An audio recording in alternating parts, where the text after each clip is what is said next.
Tantangan terbesar menjadi guru anak usia dini, terutama di TK Kutilang, sebenarnya kalau saya bagaimana saya menyiapkan diri saya sendiri.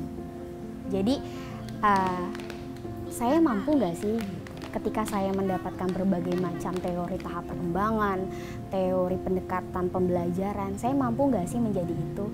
Karena ketika kita membaca tahap perkembangan, ada banyak sekali seperti kita tuh kayak baca diri kita, ya ampun tahap perkembangan kita ada yang terlewat ya, gitu, ada yang kurang loh ternyata gitu. Kita bisa nggak sih perbaiki itu gitu? Itu tantangan yang terbesar. Jadi lebih ke diri sendiri. Jadi bagaimana menyiapkan diri mau mencoba untuk sesuatu hal yang baru gitu. Karena di Kutilang kita dengan metode yang berbeda. Ada saja kita pertanyaan Bunda Nana, apakah sekarang masih ada dinosaurus? Tidak ada. Kenapa tidak ada sih? Itu kenapa saya memilih profesi sebagai guru sebenarnya. Ketika kita menjadi guru, kita akan berinteraksi dengan makhluk hidup, dengan anak-anak gitu. Yang membuat saya semangat justru ketika saya pagi bangun, saya harus bertemu dengan teman-teman kelompok saya, dengan teman-teman kelompok yang lain gitu, dan berharap ada keceriaan mereka atau ada tahapan-tahapan perkembangan mereka yang maju. Karena bagi seorang guru, terutama bagi saya sendiri, ketika kita melihat kayaknya dia belum kuat deh untuk mewarnainya gitu kan, pakai alat tulisnya. Tapi ketika besok ternyata dia sudah bisa pakai alat tulis, itu seperti kayak yang ya Allah alhamdulillah ya gitu, ada sesuatu perubahan gitu. Nah itu yang membuat jadi nggak pernah kendor gitu. Kadang justru berharap ada apa lagi ya dari anak-anak yang kasih kejutan ke saya, yang membuat saya tuh jadi oke, aku mau lagi datang lagi sekolah dengan wajah dan ceria dan semangat yang sama. Kita mulai dari sini. Kartu-kartunya Bunda Nana punya banyak kartu polanya. Jadi di sini teman-teman susun. Oke? Nanti silakan seimbang. Oke?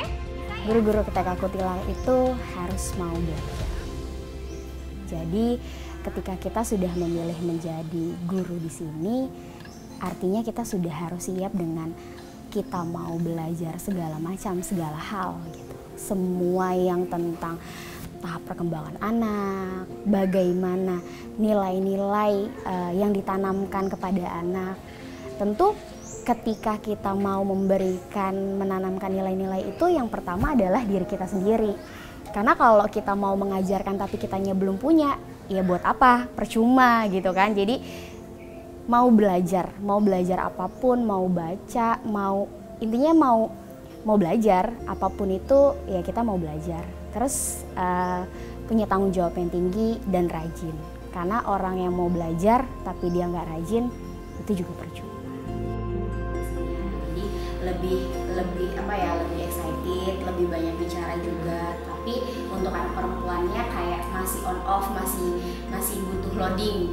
Paling kayak Stegosaurus punya duri di ekornya, itu dia lebih kayak pengen iya pun buat serang lawan. Apapun yang anak lakukan itu adalah tahap perkembangannya mereka. Makanya ketika banyak orang yang observasi ke sini, itu pasti melihat guru-gurunya akan terus bawa catatan, bawa pensil, bawa kertas, dan akan menulis apapun. Karena setiap gerakan anak itulah yang kita catat. Itulah yang akan menjadi modal kita menentukan ada di mana sih tahapannya mereka gitu. Jadi itu sih pentingnya report, karena bisa jadi kalau kita tidak mereport hari ini, kita akan terlewat justru yang urgensinya ada di hari ini gitu. Jadi kita harus setiap hari, karena bangun anak itu ya setiap kita melihat dia, itu kita sedang membangun dia. Dan kenapa tidak angka? Kalau angka itu tidak pasti gitu loh. Jadi kalau hanya sekedar angka 70 misal, yang 70 itu yang seperti apa?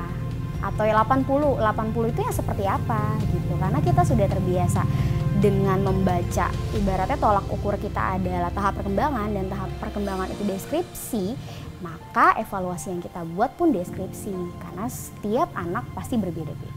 Walaupun dia adik, kakak, saudara kandung, pasti itu berbeda.